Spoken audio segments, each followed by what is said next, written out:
사랑이 없으면 나는 아무것도 모릅니다.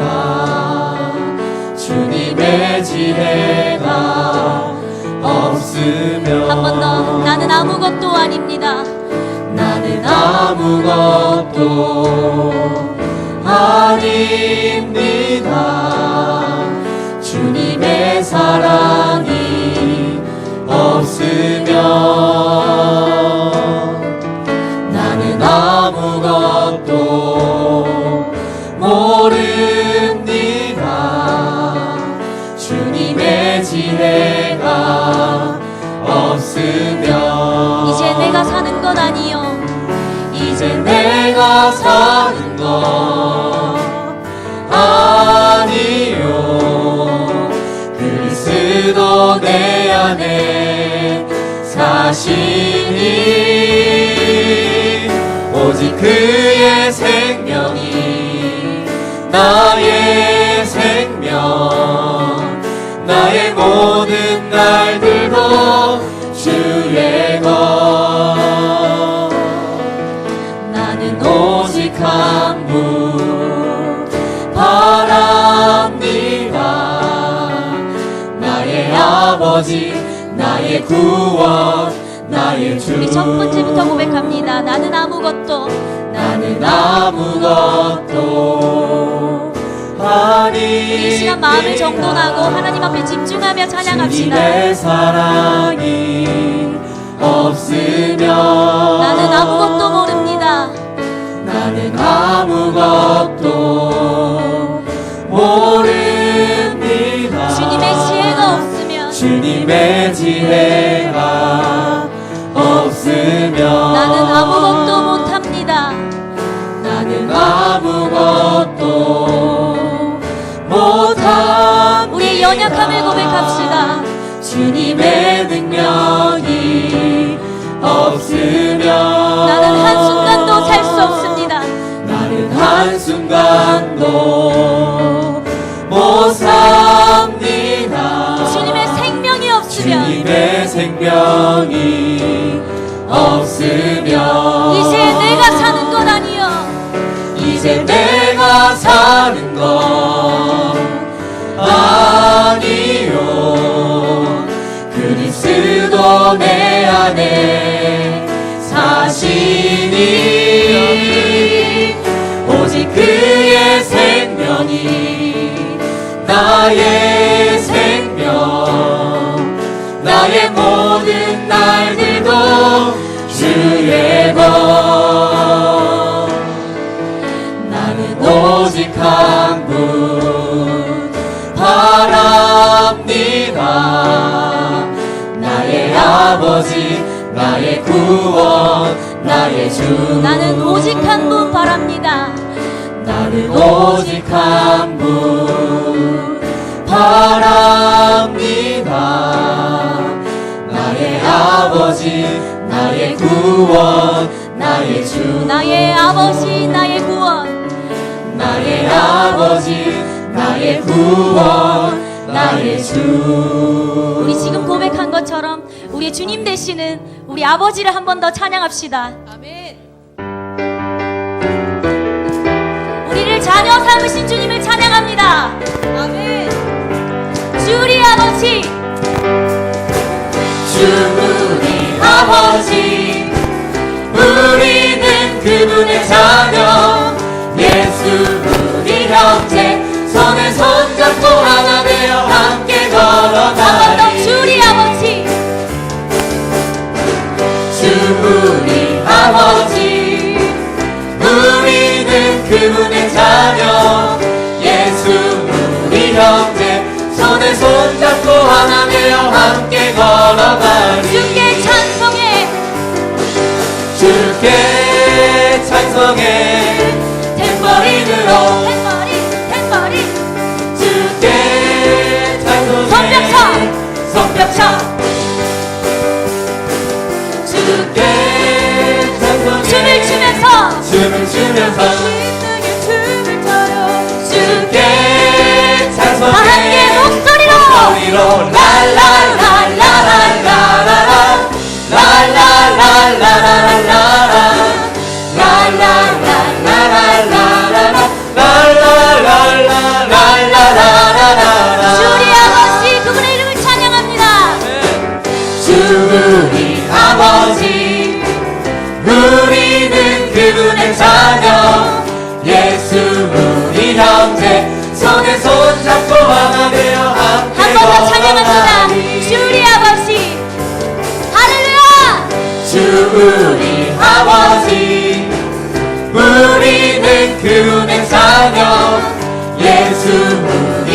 번째 손에 손잡고 하나 되어 함께 걸어가리 주께 찬송의 탬버린 들어 주께 찬송해 탬버린으로 탬버린 주께 찬송해 손뼉쳐 주께 찬송해 춤을 추면서 주께 찬송해 목소리로 라라라라라라라라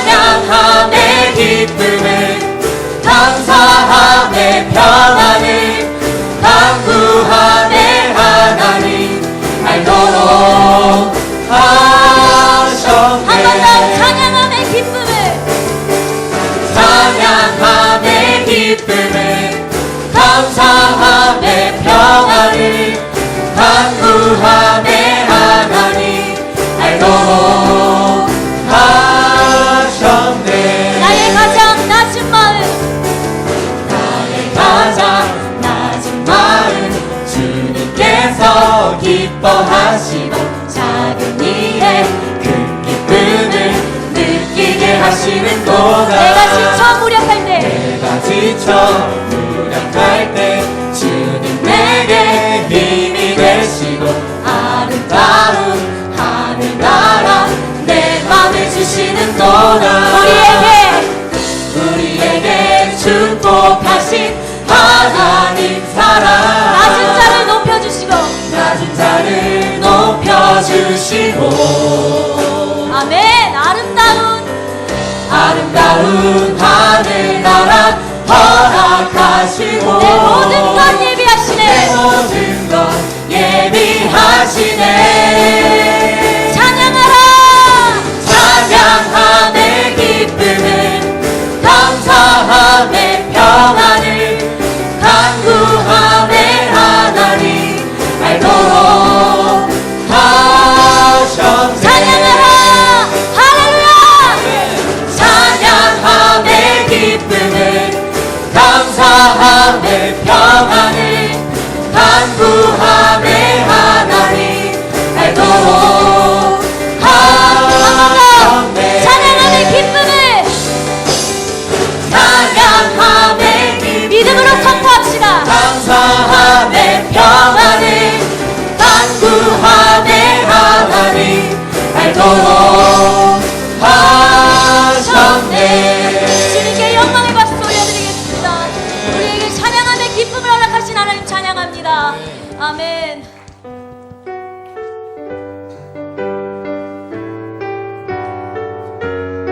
우리가 더욱더 즐거이 주님의 뜻을 따르겠습니다 주님의 길을 따라 걷겠습니다 그런 고백으로 함께 찬양합시다 오직 주의 사랑에 내 영 기뻐 노래합니다 이 소망의 언덕 기쁨의 땅에서 주께 사랑 드립니다 오직 주의 임재 안에 갇혀 오직 주의 임재 안에 갇혀 내 영 기뻐 찬양합니다 내 영 기뻐 찬양합니다 이 소명의 언덕 거룩한 땅에서 주께 경배드립니다 주께서 주신 모든 은혜 주께서 주신 모든 은혜 나는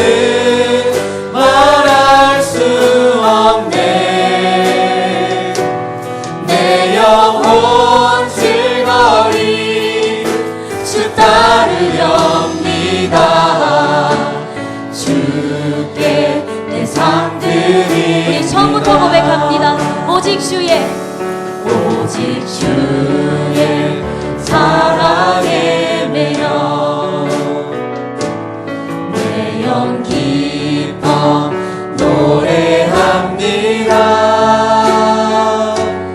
이 소망의 언덕 기쁨의 땅에서 주께 사랑 드립니다. 오직 주의 임재 안에 갇혀 오직 주의 임재 안에 갇혀 내 영 기뻐 찬양합니다.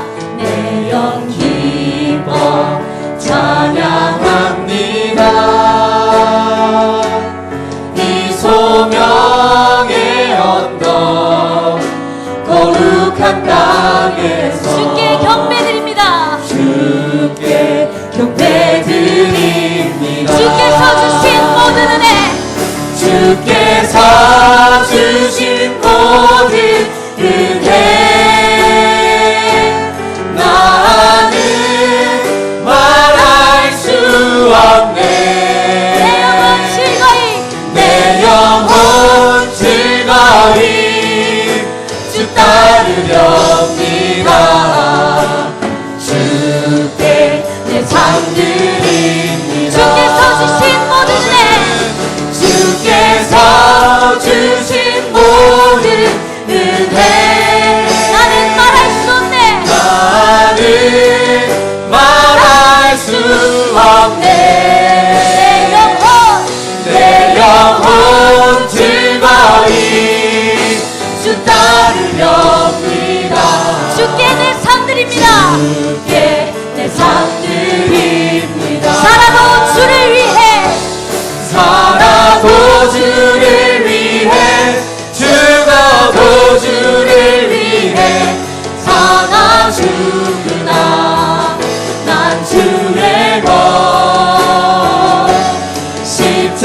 십자가의 능력 십자가의 소망 내 안에 주만 사시는 살아도 주를 위해 살아도 주를 위해 죽어도 주를 위해 사나 죽으나 난 주의 것 난 주의 것 아멘. 십자가에 십자가의 능력 십자가의 소망 내 안에 주만 사시는 것 난 지극히 작은 자 지극히 작은 자 죄인 중에 괴수 무익한 날 부르셔서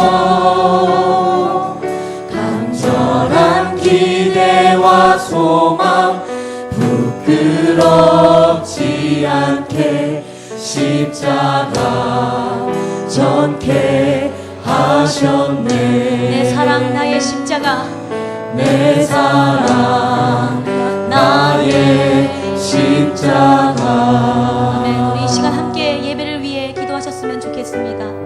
살아도 주를 위해 죽어도 주를 위해 주님 한 분만을 따라가며 살기를 원합니다. 그런 고백이 이 예배를 통하여 이 예배로부터 일어날 수 있도록 인도하여 달라고 우리 이 시간 함께 기도하며 나아갑시다.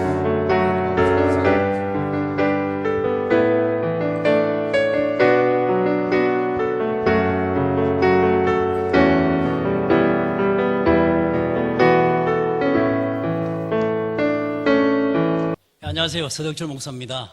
반갑습니다. 주님 안에서 이렇게 여러분과 좋은 만남을 갖게 해주신 하나님께 감사드리고, 이게 더 귀한 강단을 부족한 사람에게 세워주신 또 하나님, 그분을 너무 찬송합니다. 또 아울러서 이 강단을 내주신 우리 민 목사님, 그리고 성도 여러분들에게도 감사드립니다. 어쨌든 우리가 예수 그리스도 안에서 하나 되었으니까 우리가 이 시간에 여러분들을 또 사랑하고 축복한다는 말씀으로 여러분 인사드립니다. 우리 서로 인사합시다. 사랑하고 축복합니다. 은혜의 시간 됩시다. 예, 감사합니다. 저는 처음부터 고등학교를 졸업하고 신학을 공부하고 일찌감치 제가 목회의 길을 갔던 그런 사람이 아닙니다. 저도 여러분들과 똑같이 청년의 회장도 했고 그리고 권찰, 집사, 전도사, 장로, 전도사를 거쳐서 제가 목사가 됐습니다. 부산 동지방에 가면 영광교회가 있습니다. 그 교회 한 교회를 제가 36년을 섬겼습니다. 그 30년 섬기면서 한 교회에서 장로, 전도사, 목사를 다 하고 제가 늦가기로 제가 신학교를 갔죠. 제가 고등학교 졸업하면서 저는 워낙에 제 혈주 중에서는 제가 처음 예수를 믿은 것 같아요. 그래서 고등학교 졸업하면서 신학교 가는 친구들이 너무 부러웠어요. 그때는 모르겠어요. 저의 그 믿음이었는지 아니면 신학교 가는 그 친구들이 부러워서 조금 시기심에 그랬는지는 모르지만 제가 학교를 가기 위해서 이제 부산을 오면서 담임 목사님에게 제가 안수 기도를 받았던 것 같아요. 그 제가 30년이 지나서 제 고등학교 일기장을 쭉 보니까 그때 저는 30년 동안 가마득히 잊고 있었던 사실인데 일기장에 이렇게 써 있는 거예요. 목사님께 언젠가는 신학을 하겠다고 그렇게 안수기도를 받았다 이런 내용이 되어 있어요. 저는 잊고 있었는데 하나님이 잊지 않으셨던 것 같아요. 그러니까 제가 고등학교 졸업하고 만 30년 만에 제가 신학을 해서 제가 만 38세에 장로가 되어서 40대까지는 제가 장로를 섬기고 50줄에 들어서 제가 신학을 하고 이렇게 목사가 되었습니다. 그리고 또 제가 이제 임지를 놓고 기도를 하는데 저는 계속 시골에 가고 싶었어요. 시골에 가고 싶어서 늘 제가 있는 지금 효리교회가 지리산, 덕유산 자락이지 않습니까? 그래서 지리산 언저리에 있는 농촌교회를 섬겼으면 좋겠다. 이거를 기도를 제가 계속 하고 있었는데 주변에서는 그런 게 아니라는 이야기죠. 서 목사님의 성향이나 또 제가 목회기를 하기 전에는 저는 학원 강사를 했거든요. 학원 운영도 하고 한 25년을 그렇게 했습니다. 제가 목사 안수 받을 때까지 고등학교 3학년도 영어 수학을 제가 가르쳤던 그런 제가 경력이 있고 또 교회에서 평소 섬길 때도 뭐 청년부 부장, 학생부 부장을 제가 오래 했기 때문에 주변 동료 목사님들은 선배 목사님들은 서 목사는 절대 그게 아니라고 도예지에서 청소년 목회하라고. 그래서 저는 청소년 목회를 할 것이냐 아니면 이렇게 또 기도했던 대로 지리산 언저리를 달라고 계속 기도할 것이냐 그것을 놓고 굉장히 제가 선택의 기로에 있었어요. 그런데 제가 기도하는 중에 갑자기 지금 있는 효리교회에서 이렇게 이제 부름을 받고 제가 가게 되었었습니다. 그러니까 이제 시골교회, 농촌교회에 대해서 제가 다시 생각을 했던 거죠. 제가 고민하는 중에 그래도 농촌교회에서 성공적인 목회를 하고 있다. 이런 분들을 제가 몇 분을 한번 이렇게 상담도 하고 또 그 목회 현장에 가서 보고 그랬어요. 대다수 그러잖아요. 시골교회는 꿈이 없다, 희망이 없다, 미래가 없다. 다 연세 드신 분들 몇 분만 앉아 계실 것이고 그런데 시골교회는 10년 이내로 그렇게 문을 닫을 수밖에 없는 그런 상황이 처질 거다. 뭐 이런 이야기 제가 많이 들었죠. 그런데 저에게 도전을 주신 분들은 한결같이 목사님, 시골에 희망이 있습니다. 시골에 소망이 있습니다. 이러는 거예요. 안 해서 그렇지. 전도 안 하고 거기서 열심히 목양을 안 해서 그렇지. 시골교회에 희망이 있습니다. 그리고 그분들을 보니까요. 전임자가 가시고 부임할 그 당시에 보니까 시골에 한 10여 명이 있는 교회에서 한 5, 6년 목회하고 나니까 한 100여 명 이렇게 된 교회도 있고요.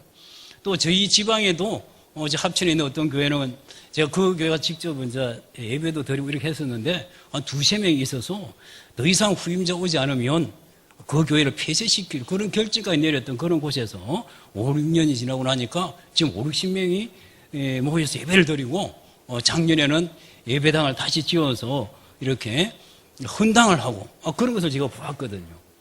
그래. 그분들이 하는 이야기가 목사님 농촌을 가도요. 그냥 뭐 부산 주변에 있는 뭐 김해나 이런 데는 농촌 아닙니다. 그런 거는 가봐야 목사님이 해줄 게 별로 없어요. 농촌을 가되 깡촌을 가세요. 깡촌을. 이러는 거예요. 깡촌을 가야 교회가 영향력을 가지고 섬길 수 있는 것도 있다는 거죠. 그래서 제가 이 함양을 제가 이제 가게 되었죠. 우리 효리는 함양이거든요. 여러분들 보면은 함양 그러면 어떤 느낌 드세요? 함양 산청 그러면 거기는 좀 뭔가 좀 깝깝한 좀 유교적인 그런 냄새가 훨씬 풍기잖아요. 그죠? 저희 교회가 있는데 그렇습니다. 저희 교회는 함양군 수동면, 그것도 우명리 효리부락, 그런 작은 부락에 있는 하나의 교회거든요. 그런데 우리 수동면에 보면은 서원이 4개가 있어요. 서원이 4개 있는데 그 중에서 전국적으로 이름이 알려져 있는 그런 서원이 몇 개가 있습니다. 우리 말도로 입구에 보면 청계서원, 남계서원 이름을 저 인터넷 쳐보니까요. 이름 있는 분들이더라고요. 그 연산군 때 사화에 얽혀가지고 막 그랬던 김종직 씨라는 분이 계시거든요.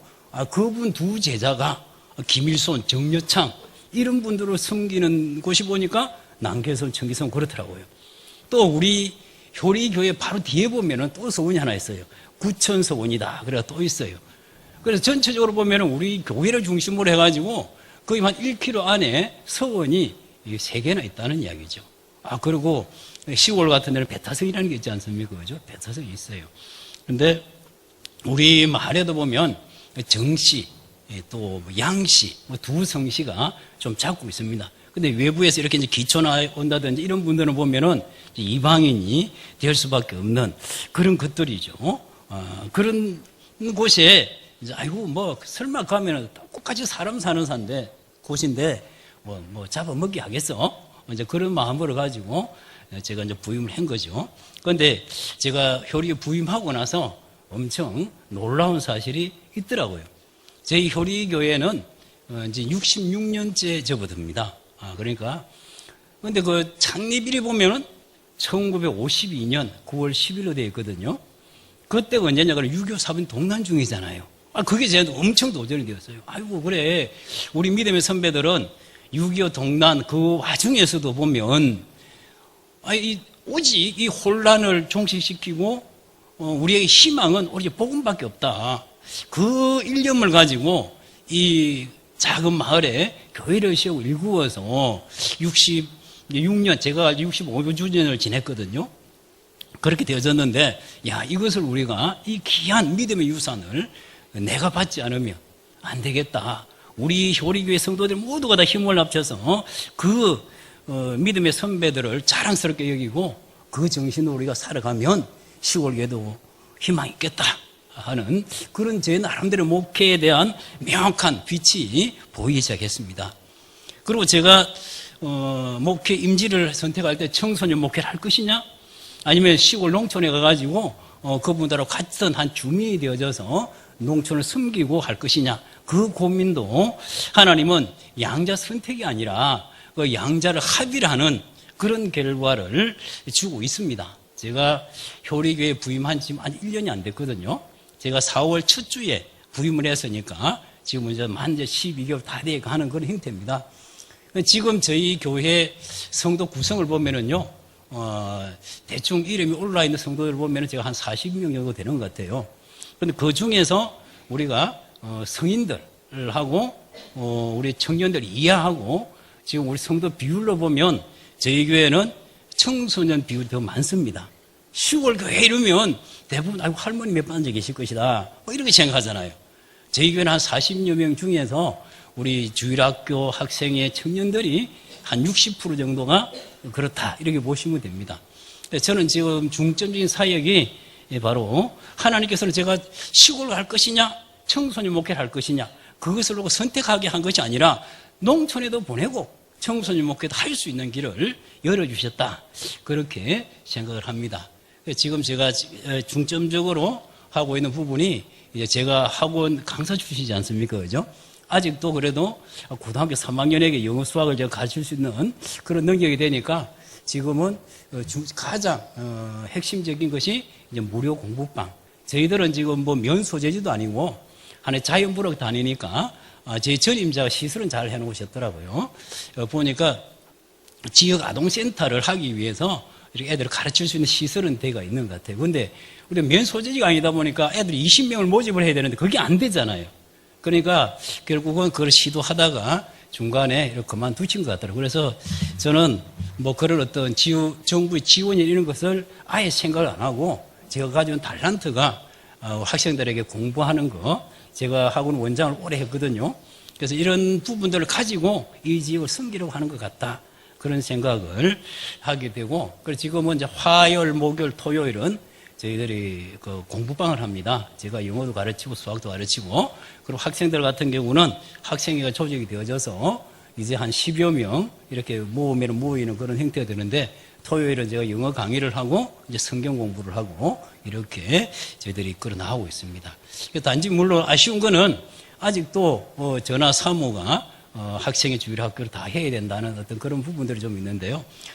우리 성도들을 세우셔서 하나님께서 정말 잘 양육시키는 양육자로 삼든지 아니면 그 양육에 적합한 분을 보내주실 것이다. 그렇게 생각을 합니다.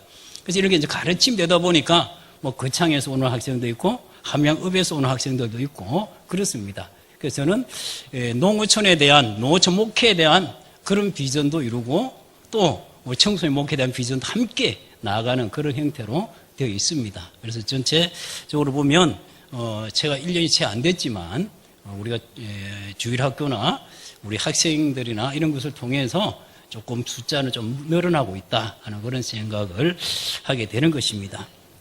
그리고 저희들이 조금 특이한 것을 제가 올해부터는 하나 하고 있는 부분이 우리가 이제 한샘 헌금이다. 이걸 매주 마지막 주 오후 예배 때 우리가 비록 적은 교회고 능력이 없지만 그래도 적은 능력으로 큰 일을 한 빌라델비아 교회가 있지 않습니까?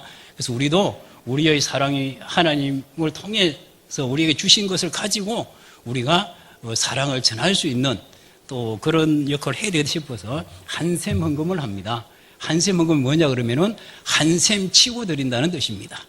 그러니까 우리가 쓰고 나머지를 드리는 것이 아니라 내가 전략하고 절제해서 도시 같으면 우리가 토요일마다 가족들 외식을 한다. 근데 우리 한 주 정도는 한샘 치고 그 외식하는 그 돈을 가지고 우리 헌금하자. 그럼 우리 같이 나눌 수 있지 않겠느냐. 그래서 그것이 더 하나님 앞에 정말 하나님의 뜻인 것 같고 하나님 기뻐하시는 헌금이 되겠다 싶어서 그것을 가지고 우리 교회 재정으로는 드리지 않고 우리 지역 사회를 돕고 또 우리의 그 사랑의 손길이 필요한 곳에 쓰자. 그래서 저희들이 주일학교 아이들한테도 100원이 더 좋으니까 우리는 꼭 그걸 하게 만듭니다. 떡볶이 사 먹고 싶어도 떡볶이 사 먹으면 셈 치고 그것을 드리는 거거든요. 첫 달 헌금 드리니까 10원짜리도 나오더라고요. 그래서 10원짜리도 저는 귀한 것으로 여기고 굉장히 흐뭇했습니다. 오늘 제가 여러분들하고 은혜를 나누고자 하는 것은 엘리사벳처럼 그렇게 되어 있습니다. 우리 오늘 본문에 보면 아마 엘리사벳은 연세가 좀 많이 들은 것 같아요. 그죠? 나이가 좀 많이 들은 것 같습니다. 오늘도 1, 2 여전도 헌신 예배다. 그 목사님에게 엽주었더만은 연세가 가장 많이 드신 분들이다. 뭐 그러더라고요. 우리가 연세 드시면 우리 노인이다. 그렇게 얘기하잖아요. 그죠? 노인. 근데 우리 노인에 대해서 우리 한번 생각해 볼 필요가 있을 것 같아요. 그러니까 연세 많이 들었다고 노인이라 이러면 우리가 거의 뭐 긍정적인 그런 어떤 이미지보다는 조금 부정적으로 생각해 볼 수 있어요. 그죠? 연세 많이 들었다. 세월을 못 이긴다. 조금 뭐 주름이 많다. 이런 생각을 많이 한다는 이야기죠. 좀 보수적일 것 같고 좀 고랄 것 같고 그러나 저는 이런 부정적 이미지를 탈피해야 된다. 특히 우리 성도들에게 있어서는 그렇다는 이야기죠. 저는 우리가 나이 들었다는 것 자체는 우리가 늙었다는 것이 아니라 우리가 익었다. 그렇게 저는 생각합니다. 우리 익은 거죠. 우리의 삶이 익은 겁니다. 우리 삶이 성숙되어졌고 완숙되어졌다는 말이죠. 우리가 과일나무에는 과일도 익어야 제맛이 나옵니다. 그죠? 푹 끓일 때는 맛이 없어요. 익어야 제맛이 나고 향기가 난다는 이야기죠. 그죠? 우리도 마찬가지입니다. 오늘 헌신 예배 드리는 1, 2 남전도에, 여전도에 우리 군사님들, 우리 집사님들 보니까, 그래요. 익었어요. 그죠? 익었어. 그래서 정말 예수 그리스도의 향기가 날 것 같고, 산전수전, 공중전을 다 겪고 나서니까, 그죠? 얼마나 그 인생의 삶의 참 멋을 알고, 참 맛을 낼 수 있는 그 연령대가 바로 오늘 헌신 예배를 드리는 여러분들이 아닌가 그렇게 생각이 납니다. 우리 삶의 참맛을 알고 삶의 멋을 아는 분들이다. 인품이라는 그 단어를 우리가 쓰기에 참 적합한 그런 단계에 있는 분들이다 하는 생각을 들게 되는 것이죠.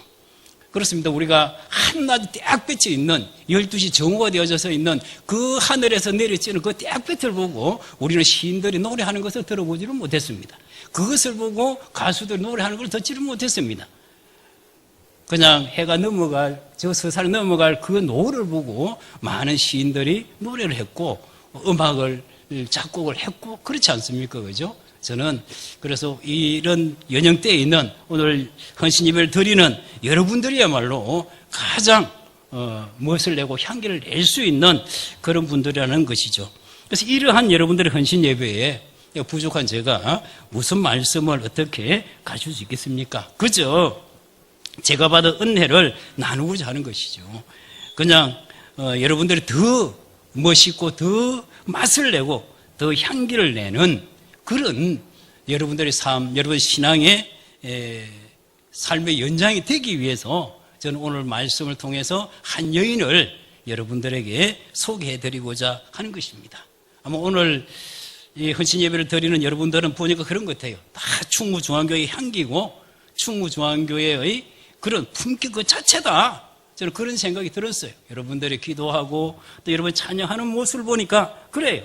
여러분들이 신앙적으로 인품적으로나 잘 성숙되고 잘 익은 맛과 향을 내시고 있는 줄로 제가 믿고 거기다 조금만 더 2%만 더 이렇게 첨가할 수 있으면 좋겠다 하는 그런 바람에서 오늘 이 말씀을 여러분들에게 전하고자 합니다. 사진 좀 보여주실래요? 예, 이 사진이 뭐냐 그러면 이 사진이 세례 요한이 태어나고 자라는 곳입니다. 엔케레나라는 곳인데요. 저기 보면 집들이 보니까 멀리서 찍은 사진이거든요. 이스라엘을 가면은요 모든 집들이 산 위에 있습니다. 그러니까 산 위에서 집을 잘 짓고 내려와요. 우리나라는 아래서부터 집을 지어 올라가잖아요, 그죠? 저기는 산 꼭대기, 그래서 집도 산 꼭대기, 맨 꼭대기 있는 집이 가장 비싸답니다. 예. 그 다음 사진 보여주실래요? 예, 이것은 우리가 성경에 보면 구약에 무궁화라는 이름으로 많이 나옵니다. 그죠? 살구꽃이래. 살구꽃이라 많이 나와요.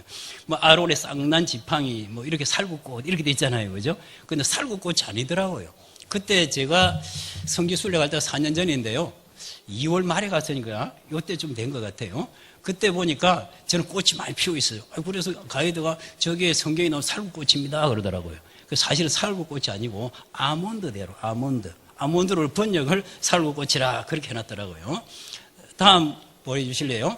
예, 여기서는 세례 요한 탄생 기념교회입니다. 거기 가면은 저는 제가 갈 때 수리 중에 있었어요. 예, 그 다음 것을 보여주실래요? 예, 이것은 가까운 곳에서 그 마을을 제가 한 카트 찍은 사진이고요. 예, 그 다음 보여주세요. 예, 이 사진은 마리아가 오늘 성경 본문에 있는 그 배경인데요. 마리아가 엘리사벳을 방문을 했잖아요. 그래서 방문을 기념해서 만든 교회입니다. 그 다음 거 보여주실래요? 이것은 조금 멀리서 찍은 거고요. 그 다음 거 보여주실래요? 예, 이것은 앞에 있는 두 사람 보지 말고 저 뒤에 있는 두 여자를 보시기 바랍니다. 앞에는요 저하고 저희 집사람하고 찍은 거고요. 그 뒤에 보면은 두 사람이 배를 쑥 내밀고 있습니다, 그죠? 배를 내밀고 있어요. 그러니까 배가 좀 많이 부른 사람, 즉 제가 볼 때 이제 이 오른쪽에 있는 조각상이 엘리사벳인 것 같아요. 엘리사벳은 마리아보다는 6개월 먼저 임신했잖아요, 그죠? 그러니까 배가 좀 많이 나왔고 그 옆에 조금 나이가 젊고 날씬하고 막 그래 된 저 조각상이 바로 마리아가 아닌가. 그래서 오늘 설교 제목이 엘리사벳처럼 되어 있는데 저 조각상에 맞추어서 여러분에게 말씀 전하도록 하겠습니다. 그 다음 사진 보내주세요. 이것은 마리아가 엘리사벳을 찾아가면서 저기서 우물을 마셨다 그래가지고 마리아 우물교회 그렇게 되어 있습니다. 그 다음 것도 마찬가지입니다. 그 다음 것도 보여주실래요? 예, 이것은 그 교회 전체를 찍은 그런 사진입니다. 예, 그렇습니다. 제가 이런 것을 쭉 보면서 저 여기서 이것저것 보고 가이드에게 말씀을 들으면서 정말 엘리사벳이라는 이 여인에 대해서 그저 그냥 성경에 하나에 나오는 그런 이름으로 큰 도전이 되지는 못했어요. 그러나 제가 성경 순례가면서 저 조각상을 바라보면서 정말 우리의 삶의 모습이 어떠해야 될까 그런 생각을 하게 된 것이죠. 우리 믿음이면 믿음, 우리가 이 세상 살아가면서 우리가 또 인품이면 인품, 그런 우리의 삶을 통해서 정말 우리의 믿음과 또 우리의 삶 속에 녹아져 있는 그 품격들이 다른 사람에게 어떤 영향을 줄 수 있을 것인가, 거기에 대한 도전을 받고 제가 계속 묵상을 해왔습니다. 오늘 보면 이 엘리사벳이라는 이 사람에 대해서 나와 있어요. 엘리사벳의 뜻은 하나님은 나의 언약이다, 이런 뜻입니다. 그래서 여러분들도 여러분들 나름대로 하나님으로부터 받은 말씀이 있을 것이고, 또 기도하다 보면 여러분 언약이 있을 것이란 말이죠. 그죠? 그래서 엘리사벳은 엘리사벳 자신을 통해서 주어진 그 이름처럼 그 언약을 통해서 자기의 사명을 감당하는 그런 여인으로 나오고 있습니다. 1장 전체を보면 우리 세례 요한과 예수님의 수태고지, 그 탄생, 이런 것이 다 되어 있습니다. 오늘은 저희는 짧은 39절부터 45절까지만 읽었지만 여러분들이 누가복음 1장을 전체적으로 한번 보셔야 이 전체 스토리가 아마 연결될 것입니다. 집에 가셔서 한번 읽어보시기 바랍니다. 성경은 지금 엘리사벳 부부를 갖다가 6절에 보면 흠이 없는 사람이다, 의인이다, 뭐 그렇게 이야기해요. 이 두 사람이 하나님 앞에 의인이니 주의 모든 계명과 규례대로 흠이 없이 행하더라, 그렇게 되어 있습니다. 그럼 이 시대는 보면 헤로드 왕 시대거든요, 그죠? 그래서 의인이고 흠이 없이 행한 그 부분이 그 시대 상황을 보면 이런 표현을, 이런 자리매김을 하기에 그렇게 녹록한 그런 시대가 아니라는 말이죠. 헤로드 왕은 에서의 후손입니다. 그래서 이두메라고 이야기를 합니다. 자기는 정통 유대인은 아니지만 유대인처럼 행동하는 거죠. 그리고 많은 종교 지도자들의 그런 지지를 받아야 그 직위가 유지가 되니까 항상 해유책을 쓰기도 하고 또 강압적인 정책을 쓰기도 하고 그렇습니다. 근데 어쨌든 그 당시에 종교와 정치가 이렇게 야합을 하는 거죠. 좋은 말로 하면 협력이지만 야합이 되어져서 종교는 그 당시 제사장들이나 사두개인들이나 이런 사람들은 보면 헤로드 왕의 그 권세를 인정하는 것이고, 또 헤로드 왕은 그들에게 여러 가지 이권을 챙겨주는 것이죠. 이런 시대 상황에서 이 엘리사벳과 그 남편의 사가라는 의인이다, 이렇게 하고 있습니다. 그래서 모든 계명 규례대로 행하였던 그런 사람이다 하는 이야기죠. 그래서 그럼에도 불구하고 이 엘리사벳은 어떻게 됐습니까? 예, 불임이죠, 그죠? 나이가 들어도 아기를 낳지를 못했던 그런 부분이죠. 그래서 나이가 아마 폐경기가 될 때까지 아기를 수태하지 못했던 것 같습니다. 그럼에도 불구하고 끝까지 기도하는 사람이었다. 그래서 너희 기도를 들었느니라, 그렇게 해가지고, 그죠? 그래서 사가랴에게 가브리엘 와서 그러잖아요. 내 아내가 아기를 수태할 것이다, 뭐 그렇게 이야기를 하는 거거든요. 요즘도 그래요, 그죠? 요즘도 우리가 그 당시에는 헤로드 왕의 권세라는 것이 믿음 생활을 하는데 정말 의인답게 또 흠없이 이렇게 믿음 생활을 잘 하려고 그러는데 권세가 이런저런 모양으로 방해를 하는 것처럼 요즘도 그렇죠, 그죠? 요즘도 보면 그래요. 돈의 권세라는 게 있어요, 그죠? 그래서 돈 하다 보니까 우리의 정말 믿음의 순수함, 그 계명과 율례대로 우리 행하고자 하는 그 모든 것들이 이 돈이라는 것 앞에 우리가 얼마나 작아지는지, 우리가 얼마나 왜소해지는지 그런 생각을 점점 하게 된다는 이야기입니다. 그런데 보면은 이 엘리사벳이 얼마나 그러면 그 언약을 중시 여겼던가, 또 얼마나 믿음의 여인이었던가 하는 것을 알 수 있습니다. 보면은 우리가 이제 요한이 태어나고 나서 요한의 이름을 붙이는 그런 대목이 나옵니다. 근데 사가랴는 어쨌든 요한이 태어날 때까지는 벙어리가 돼버리잖아요, 그죠? 벙어리가 돼버려요. 근데 아버지한테 이제 친족들이 와가지고 물어볼 수 없어요. 자네 아들 이름을 뭐라고 짓기면 좋을까? 그렇게 이야기하거든요, 그죠? 그런데 그거를 못 물어보니까 이제 엘리사벳한테, 어머니한테 물어보는 거예요. 애기 이름을 뭐라고 지었으면 좋겠습니까? 물으니까 엘리사벳 뭐라고 그럽니까? 요한이라 지었으면 좋겠습니다. 그렇게 얘기하는 거죠. 근데 이 요한이라는 이름은 하나님이 미리 지어주신 이름이에요. 그죠? 그런데 그 이름을 듣고 친족들은 어떻게 이야기합니까? 아니, 우리 족보에는 요한이라는 이름이 없어. 아마 유대인들은 그런 것 같아요. 왜 조상들 이름 중에서 좋은 이름, 가장 적합한 이름을 후손들이 받는 것 같아요. 그래서 오히려 그러면 저거 아버지 이름이 샤가라니까 샤가라가 어떠냐? 그런 게 사가라, 메세 이렇게 나가겠죠. 그죠? 그 외국 사람 이름 그렇잖아요. 메세 이런 식으로 나가잖아요. 그럼에도 불구하고 이 엘리사벳은 요한이라고 하는 거죠. 요한. 미리 가브리엘이 이야기한 그 이름을 고수하는 거죠. 그러니까 하나님이 이 아이를 주셨으니까 하나님이 지어주신 이름을 갖게 되는 것이고 또 하나님의 뜻대로 이 아이를 양육시키는 것이죠. 그죠? 요한의 뜻이 뭡니까? 하나님은 은혜다는 이야기예요. 은혜. 하나님의 은혜로 이 아이도 임신했다는 이야기죠. 그래서 이 아이를 임신하고 나서도 마찬가지죠. 그죠? 이 엘리사벳은 5개월 동안 임신 사실을 숨기고 가만히 있습니다. 왜 그러면 그 임신 사실을 숨길까요? 임신 사실을 숨긴 이유는 다른 아이고 부끄러워서 아니면 여러 가지 핍박이 두려워서 그런 건 아닐 거예요. 그죠? 엘리사벳의 고백에 보면 그것은 오히려 기쁘고 자랑스럽고 내 자신이 아기 못 낳는 데 대한 그 수치심 이런 걸 갖다 하나님이 다 해소시켜 준 거니까 오히려 광고를 해야죠. 나도 아기 가졌어? 너만 아기 가졌냐? 이런 식으로 좀 이렇게 당당하게 자랑을 해야 되는데도 불구하고 5개월을 숨기고 있습니다. 두렵고 떨리는 마음으로 장차 태어날 아이를 위해서 조용히 준비하는 거죠. 그죠? 스스로 은행을 삼가하는 것이죠. 그리고 대중 앞에 나타난 하나님의 은혜를 증거하고 하나님의 약속이 성취되었다는 충분한 확정을 얻을 때까지 겸허하게 기다리는 믿음이란 말이죠. 경거망동하지 않습니다. 그래서 결국은 요한의 이름대로 또 엘리사벳 자신의 이름대로 자기 자신은 하나님의 언약이었고 그 언약에 의해서 하나님의 은혜를 입은 여인으로 바로 요한의 어머니가 되는 것 아니겠습니까? 그러니 아들 아무리 내 아들이라 그래도 자신의 욕심대로 양육할 수 있겠습니까? 자신의 욕심대로 양육할 수 없는 것입니다. 그 이유를 쭉 읽어보면 요한은 빈들에서 예수님의 오심을 그 길을 예비하고 있는 것을 알 수 있습니다. 어떻게 놓은 아기입니까?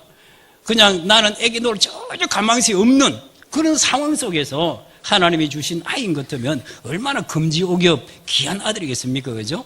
그러니까 요즘 우리 세상적인 기준으로 보면 최고의 스승을 모셔서 가회도 시키고 해서 정말 남들이 볼 때 정말 삐까뻔쩍한 그런 아들로 만들고 싶은 욕심이 다 있지 않겠습니까? 그럼에도 불구하고 한나가 사무엘을 드린 것처럼 이 엘리사벳도 요한을 그렇게 키우지 않았다는 이야기입니다. 하나님께서 주셨으니 하나님께서 어떻게 쓰시든지 하나님 앞에 쓰임 받는 그런 길로 아들을 내보낸다는 이야기죠. 여러분, 우리에게는 많은 하나님이 우리에게 주신 것들이 많이 있습니다. 그죠? 우리의 자녀도 그렇고요. 여러분들 가진 물질도 그렇고, 여러분 건강도 그렇고, 여러분들이 받을 은사도 그래요. 이것은 여러분들이 물론 누릴 수 있는 것들이죠. 그러나 그것이 여러분들의 어떤 욕심을 위해서 하나님께서 주신 것은 아니죠. 그죠? 어쨌든 내게 주셨다는 것은 궁극적으로는 하나님의 뜻을 이루는데 쓰임 받기 위해서, 쓰임 받도록 하기 위해서 우리에게 맡겨주신 것이잖아요. 그죠? 오늘 헌신 예배를 드리는 우리 1, 2 여전도의 회원님들도 그렇고 우리 모든 충무 중앙교회 성도 여러분들에게도 분명히 하나님 내가 뭐 주셨을까? 보면은 많이 있어요. 그죠? 그 모든 것의 궁극적인 목적은 하나님께 어떻게 이거에 쓰임받을 수 있도록 내가 할까? 내가 어떻게 잘 관리해서 하나님께서 그래 지금 이때 너가 그것을 하나님 위해서 쓸 수 있는 것이다. 이렇게 그 하나님 응답을 주시면 우리가 내 욕심은 내려놓고 그것을 하나님 앞에 쓰임받도록 만들어야 되는 것이라 하는 이야기죠. 오늘 본문 속에서는 보면 이제 마리아에게도 가브리엘 천사가 수태 사실을 이야기를 해줍니다. 물론 이 수태 사실을 듣고 천사가 이야기하고 하니까 믿음으로 아마 이 마리아가 아멘 그랬을 거예요. 그런데 아멘이라고 하지만은도 도저히 이해가 되지 않는 거죠. 왜요? 역사상 최초의 일이니까. 누구라도 남자를 모르는데 분명히 자기 남자친구 요셉 손도 안 잡아간 것 같은데 아기가 생겼다는 것 자체가 말이 안 돼요. 마음만 가면 아기가 생깁니까? 그렇지 않잖아요. 그죠? 남자를 모르는 상황 속에서 아기가 생긴다. 이것은 이해가 될 수 없는 것이죠. 당스러운 것이죠. 그렇기 때문에 이 마리아의 심정은 정말 충격 그 자체죠. 난감할 것입니다. 요셉마저도 그랬잖아요. 그 사실을 알고 조용히 관계를 끊고자 했다 그랬거든요. 그러니까 이 사실을 가지고 남자친구인 요셉한테도 위로를 받을 수 있는 그런 상황이 전혀 못 되었던 것을 알 수 있는 것입니다. 그런데 가브리엘 천사가 한마디 툭 던지는 게 있어요. 그죠? 야, 너 그 친척 그 엘리사벳도 있지? 예, 엘리사벳이 임신한 지가 야 6개월이 됐어요. 뭐 이렇게 얘기하는 거예요. 그러니까 이 마리아가 생각이 되는 거죠. 뭐 이모인가 숙모인가는 모르지만 어쨌든 친척 중에 그래 애기 못 나가지고 그랬던 그런 친척이 우리한테 있지. 그분이 가브리엘 천사가 이야기하는 게 6개월 전에 임신했다는 거죠. 그러니까 이 마리아의 입장에서는 뭔가 그 사실을 확인하고 싶었던 게 있겠죠. 그죠? 그래, 진짜 천사가 전해준 일이 맞는지 틀리는지 내가 한번 알아봐야 되겠다. 그런 생각을 하고 있지 않았겠어요. 그죠? 또 두 번째로는 그래, 내가 지금 이렇게 힘든 상황 속에 있는데 이 상황 속에 남자친구도 위로도 안 되고 이것을 갖다 부모님한테 이야기할 수 있는 것도 아니고 처녀가 남자도 모르는데 자기는 억울하잖아요. 그래도 남자 손이라도 잡아보고 이랬으면 모르는데 전혀 아무런 그런 나는 정말 정결한 여자고 정숙한 여자고 막 그런 어떤 부분들인데 이게 또 세상 사람들 알게 되면 돌멩이 맞을 짓이고 이것을 갖다 어떻게 하냐 말이죠. 지금은 배라도 안 부르니까 나은데 좀 있으면 배가 이렇게 또 불러지고 하면 숨길 수도 없는데 이 노릇을 어떻게 하냐 하는 이야기예요. 그러니까 거기에 대한 이런 앞을 보니까 깜깜하다는 이야기죠. 그래, 하나님이 그래 성령을 시켜줬지. 그래, 아멘이라고 했지만 앞을 보니까 노맨이란 말이죠. 노맨했다가 아멘했다가 노맨했다가 아멘했다가 그래서 이 부분에 대해서 어쨌든 엘리사벳을 통해서 내가 내 마음속에 뭔가를 정리가 되어야 되겠다는 이야기죠. 그죠? 거기서 위로를 받고 또 거기서 흔들리는 내 마음을 추스려야 되겠다는 그런 생각이 있었을 거라는 이야기죠. 두 여인에게는 공통점이 있습니다. 그죠? 마리아도 그렇고 엘리사벳도 그렇고 두 여인의 임신이 비정상적이라는 거죠. 비정상적이다. 마리아는 처녀 혼자서 아기를 낳았다는 것 자체가 있을 수 없는 이야기고 또 이 엘리사벳의 입장에서는 프리모 여인이었고 이제 갱수가 다 끝났고 사가랴에 보면은 그 사가랴에게 가브리엘이 수태 사실을 알릴 때 사가랴가 그렇게 얘기했어요. 나도 지금 힘이 들고 노인이 되었고 우리 아내도 나이가 많다. 그렇게 했으면 그런 장난치지 마세요. 이런 뜻이잖아요. 우리가 어떻게 그런 아기를 낳아요? 이것이 마치 이삭을 아브라함하고 사라 줄 때 사라가 그 기둥대에서 비웃었다 그랬잖아요. 그런 어떤 기분이었을 거예요. 그죠? 그런 상황에서 이 여인도 보면 이 엘리사벳을 쓴 이 여인도 보면 그래요. 어쨌든 그 마리아도 그렇고 엘리사벳도 그렇고 아기를 가졌다는 사실은 뭐예요? 이것은 자연의 현상 속에서는 설명되어질 수 없는 그런 것이라는 이야기죠. 결국 하나님의 뜻에 의해서 두 여인 다 수태를 했다는 이야기죠. 차이점은 있어요. 왜냐 그러면은 근데 그 수태를 받아들이는 그것을 알게 된 임신한 사람 입장이 다르다는 이야기죠. 마리아는 아이고 제발 나에게 왜 이런 일이 하필 내가 왜 내한테 하필 이러냐고 그런 정도에서 이것이 나에게 좀 지나갈 수 있으면 예수님의 기도처럼 하나님 이 잔이 나에게 좀 지나갔으면 좋겠습니다. 이런 마음이 있지 않겠어요? 그죠? 하나님의 뜻이라면 할 수 없지만 그래도 제발 좀 이런 마음이었을 것이고 엘리사벳은 아이고 하나님 감사합니다. 감사합니다. 성경에 아기 못 낳는 여인들이 많이 나오잖아요. 그죠? 그때마다 그때 그 하나님께 그 태를 열어주셨을 때 그 기쁨은 이루 말할 수 없는 거지 않습니까? 그래서 임신 때문에 그냥 죽을 쓰고 있는 이 마리아와 기쁨과 감사가 넘치는 엘리사벳이라는 이야기죠. 그죠? 여러분, 우리가 그래요. 우리도 믿음 생활할 때 보면 내가 누구를 찾아갈 것이냐. 야, 나에게 어려운 일이 발생해서 그런데요, 우리가 참 호레비 사진, 호레비하고 가부산 가부 간다고 내가 똑같은 위기에 처해 있는 사람 찾아가면 안 돼요. 예? 그거 가면은 입에서 노는 게 뭘 거겠어요? 보면은, 아이고, 그냥 또 불만고 불평이고, 그렇겠죠. 예, 그때는요, 그냥 정말 하나님의 은혜로 잘 되고 있는 사람한테 찾아가서 이야기하고 거기서 위로를 받아야 되는 거죠. 그죠? 아마 이 마리아는 그랬을 것 같아요. 자, 엘리사벳을 찾아가면, 엘리사벳 이모나 숙모를 찾아가면 거기서 뭔가 내가 참 위로를 받고 내가 다시 채워줄 수 있는 그런 내 형태가 되지 않겠느냐 하는 생각을 하게 되는 거죠. 그 사실을 알고 나자마자 어떻게 되었습니까? 그 간절함이 성경에 그대로 기록되어 있습니다. 39절을 보니까 일어나 빨리 갔다 그렇게 되어 있습니다. 일어나 빨리 갔다. 아이고, 그래, 생각나는 거는 지금 엘리사벳의 이름 몇 생각밖에 안 나. 가브리엘 천사 가고 나니까 뭐 이것저것 다른 거 없이, 그래, 엘리사벳을 찾아가야 되겠어. 그래서 번뜩 일어나서 빨리 그 산골로 갔다 하는 이야기죠. 먼 거리도 문제가 되지 않았습니다. 지금 보면은 거리상으로 보면 지금 마리아가 있는 곳은 갈릴리거든요. 그 갈릴리 나사렛 그 주변이고, 지금 이 요한이 있는 아까 그 마을 같은 경우는 유대 땅입니다. 그럼 북쪽과 남쪽이거든요. 그 남쪽에 있는 유대 땅 엔케레네까지는 한 130-40km, 어떨 때 150km, 정확한 위치에 따라 다르겠지만 그 정도거든요. 그 당시에 버스나 또 자가용이 있는 것도 아니고 기차 해봐야 당나귀 타고 갈 것이고요. 그죠? 어쩌면 걸어갈 수도 있고요. 그 길이라는 것 자체가 보면 또 우리나라의 오솔길하고 달라요. 거기는 보면 울퉁불퉁 전부 그다 바위잖아요, 바위. 근데 그런 것을 가려고 그러면 적어도 한 4, 5일은 열심히 걸어가야 되는 그런 거리임에도 불구하고 그것이 엘리사벳을 문안해야 되겠다. 엘리사벳을 내가 만나봐야 되겠다 하는 그런 그 의지를 꺾을 수는 없다 하는 이야기죠. 그래서 마리아가 엘리사벳을 문안하게 되는 거죠. 우리가 문안했다 이렇게 있습니다. 문안이라는 것은 그냥 안녕하세요 이 정도 아닙니다. 안녕하세요 지나치는 걸음에 그냥 안녕하세요 이 정도가 아니고, 여기서 서로 간에 깊이 있는 대화가 있고 삶을 나눔이 있고, 자기네들이 지금까지 살아온 것을 이렇게 살아왔습니다 그러고 이 정도 되는 그런 상황이 우리가 문안했다 그렇게 이야기하는 거예요.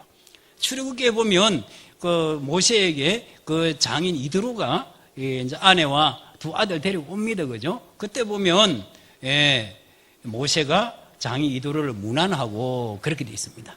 그 문안했다는 것 자체는 그냥, 그래, 장인어른 어떻게 지내셨어요? 저는 이렇게 했습니다. 막 이렇게 모든 걸 다 한마디로 이야기를 허심탄회하게 다 나누는 거죠. 그래서 마리아가 엘리사벳을 문안했다는 것 자체는 자기의 형편과 자기의 지금 심정과 그리고 자기에게 당한 그런 많은 문제들에 대해서 허심탄회하게 이야기를 하고, 거기에 대한 모든 또 엘리사벳의 삶의 경험이나 믿음을 통해서 여러 가지 권면을 받았을 것이라는 이야기죠. 방문을 하니까 어떻게 됐습니까? 마리아가 오자마자 엘리사벳을 서로 마주치자마자 누구의 반응이 먼저 나타납니까? 세례 요한의 반응이 나타납니다. 그죠? 세례 요한이 엄마 뱃속에서 엄청 그냥 태동을 하는 거죠. 그러니까 임신 한 6개월 되면은, 저는 임신을 안 해봐서 잘 모르겠습니다만은 아마 그 정도 되면은 태동하죠. 그죠? 6개월 정도 되면은. 발로 튀게 찬단 말이죠. 그런데 이 엘리사벳도 이 성령이 충만한지라, 이것이 예사가 아니라는 이야기죠. 어저께 그냥 릴리리 만보하면서 놀던 그 아기의 그 태동하고, 지금 마리아가 왔을 때 내 뱃속에서 노는 거하고 이게 영 다르다는 이야기죠. 그래서 이야기하잖아요. 그래, 이 요한이 마리아의 뱃속에 있는 예수님을 알아본 거죠. 그래서 우리 15절에 보면 그렇게 되어 있습니다. 이 요한은 모태로부터 성령 충만을 받았다 이렇게 되어 있어요. 말 그대로 모태에서부터 성령 충만을 받고 보니까 말 그대로 모태에서 성령 충만한 요한이 성령으로 임신된 예수님을 못 알아보겠어요? 같은 성령 돌림자인데? 그렇잖아요. 그죠? 그러니까 거기서 그래, 이 성령이 우리 애기한테 임해서 그렇게 됐구나. 마리아를 바라본 엘리사벳의 모습입니까? 그래서 거기서 하는 이야기가, 마리아를 보고 그럽니다. 내 주의 어머니다. 그리고 고침을 합니다. 내 주의 어머니요. 내 주의 어머니. 이 내 주의 어머니라는 자체는 아이고 그냥 그저 그렇게 그런 말이라고 생각할 수 있습니다. 그러나 그 당시의 상황으로 보면 그 마리아의 뱃속에 있는 그분이 메시아라는 것을 인정하는 거거든요. 그죠? 내 주의 어머니다 하는 이야기는. 이것은 베드로가 예수님에게 그러잖아요. 너희들은 나를 뭐라고 이야기하느냐? 그렇게 질문했을 때 어떻게 이야기해요? 주는 그리스도시요 살아계신 하나님 아들이시니이다. 베드로 그렇게 이야기한단 말이에요. 그래서 예수님이 뭐라 합니까? 그것을 깨닫게 한 이는 하나님이라. 지금 이 엘리사벳에게도 내 주의 어머니라고 마리아를 일컫는 이 자체가 보면 성령의 역사하심이 아니면 하나님께서 깨닫게 하시지 않으면 할 수 없는 그런 이야기란 말이죠. 지금 마리아 너 뱃속에 있는 그 아기는 정말 메시아다. 우리 이스라엘이 그렇게 기다리던 바로 메시아다. 이것을 고백을 한다는 이야기죠.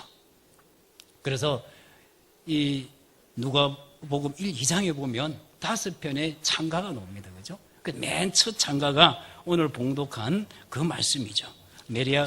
마리아를 만난 그거부터 보면 그렇게 되어 있어요. 43절에 보니까 내 주의 어머니가 내게 나오니 이 어찌된 일인가? 44절, 45절은 엘리사벳의 찬가가 되어 있습니다. 그래서 이 3개월 동안 56절에 보면 마리아가 석 달쯤 함께 있다가 집으로 돌아가니라 그렇게 되어 있어요. 그럼 석 달쯤 있었다는 말 자체를 저는 묵상을 했습니다. 과연 정말 가브리엘 천사가 마리아에게 전해준 성령으로 수태했다는 그 사실, 그것을 확인하고 엘리사벳이 6개월 되었다 임신한 지 그것을 확인만 하러 왔을까? 그랬다 그러면 뭐 한 일주일 있다가 갔겠죠, 그죠? 석 달이라는 말 자체는 보통 3개월 동안 굉장히 우리가 아기를 가지면 조심해야 될 기간이잖아요, 그죠? 3개월이 좀 지날 때까지 거기서 뭔가 위로를 받고 마음이 평안해야 되고 그렇지 않습니까? 3개월 동안 있다가 가셨다 그렇게 이야기를 하고 있습니다. 그 결과가 뭐냐? 46절부터 시작해가지고 55절까지는 마리아의 찬가가 나옵니다. 지금까지 엘리사벳을 만나기 전에 마리아는 의심이 있었고, 물론 하나님의 말씀 속에서 가브리엘의 어떤 그 수태 사실 고지 속에서 아멘이라고 했지만 마음은 여전히 불안했습니다.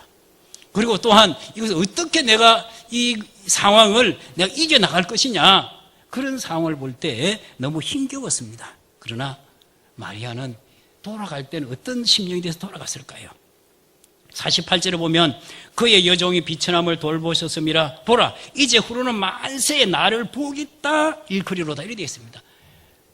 정말 이제는 마음에 평안이 왔어요. 하나님이 역사한 줄 알았어요. 어쨌든 하나님께 맡기는 그런 마리아가 되어졌어요. 그래서 세상 사람들이 나를 처녀가 임신했다 그래가지고 막 손가락질 하는 것이 아니라 나를 복되다 할 것이라 그렇게 하겠습니다.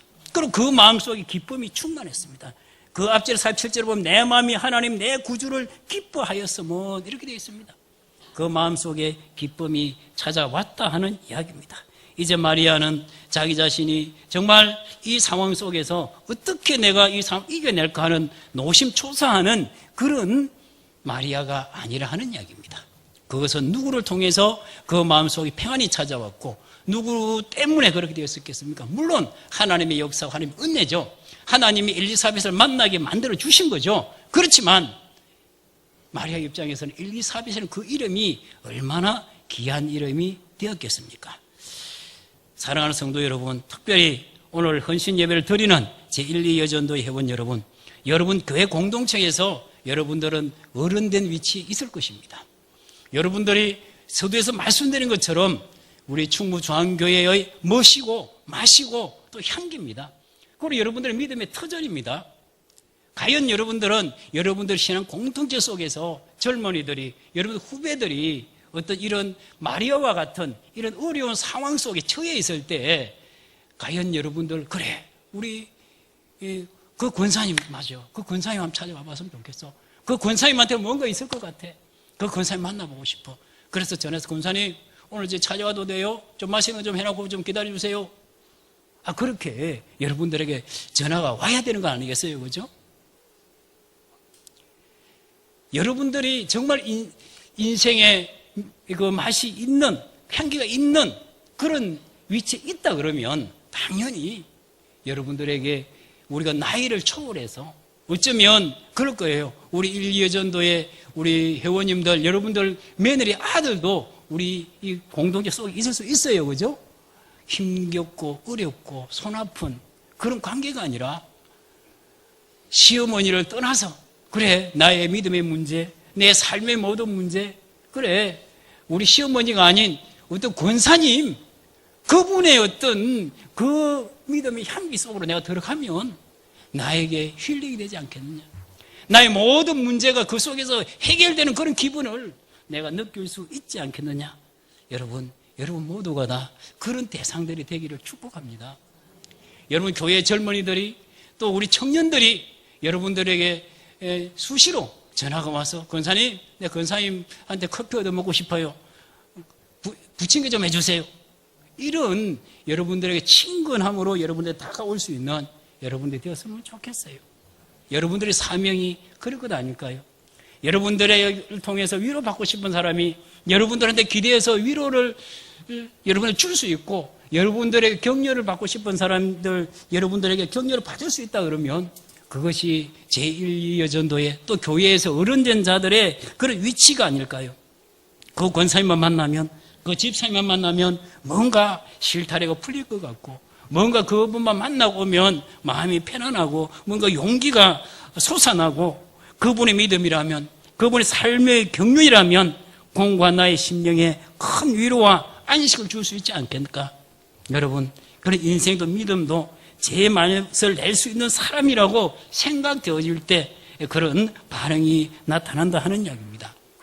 오늘 헌신 예배를 드리는 1.2여전도 회원 여러분, 그리고 교회에서 어른된 위치에 있는 많은 성도 여러분, 여러분들은 여러분들 후배들 성도를 위해서 여러분들이 감당해야 할 사역이 바로 이 마리아에게 엘리사벳이 해주었던 그 사역이 여러분들이 감당해야 될 사역이 아닐까요? 오늘 예배에 참여한 성도 여러분, 이 헌신 예배를 올리는 또 여러분, 이런 사명을 감당하기를 원하신다면 우리가 정말 우리의 연륜에 걸맞는 그런 우리 믿음 생활, 또한 우리의 믿음의 산 증거들을 우리가 가지고 있어야 되지 않겠습니까? 여러분들의 믿음 생활에 본이 되고 또 본이 되어야 하는 것이라는 말이죠. 하나님께 인정받고 또 목회자에게도 인정받고 우리 성도들에게까지도 믿음의 본을 보여주어서 그분 믿음이라 그러면 나도 본받고 싶은 믿음이야. 이런 위치에 있을 때 또한 하나님께서 여러분에게 함께 하셨고 또 여러분들이 은혜 받은 체험이 있어져야 그래 그분은 그 하나님을 만난 역사가 많어. 이 마리아가 엘리사벳이 하나님의 은혜로 임신했다는 그 사실을 보고 용기를 얻고 믿음이 확정되어졌듯이 하나님의 역사가, 하나님의 은혜가 여러분 삶 속에서 증거가 될 수 있는 그런 믿음의 증거가 여러분 있어질 때, 그래, 그분은 어떻게 되었디야? 그 권사님은 기도하면 그냥 백발백중 응답되어져야. 어떻게 그렇게 됐는지 한번 나 배우고 싶어. 그래서 눈에 보이지 않는 그 하나님이 여러분들의 삶 속에 역사하신 그 역사를 통해서 우리 젊은이들에게, 믿음이 연약한 자들에게 증거되어질 때 여러분들이 엘리사벳처럼 쓰임받는 것이 아니겠습니까?